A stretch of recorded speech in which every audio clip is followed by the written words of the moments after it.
How to delete all archived stories on Instagram. So hello guys, welcome back to my YouTube channel. In this video I'll be showing you how you can easily delete all of your archived stories on Instagram.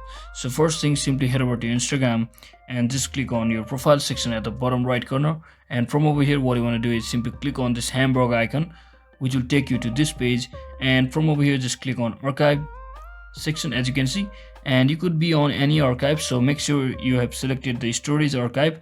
So as you can see, I have selected this stories archive section.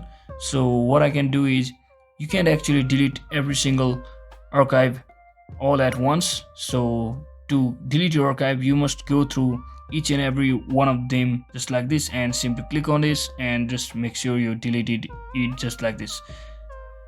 And that is exactly how you can delete your archived stories on Instagram.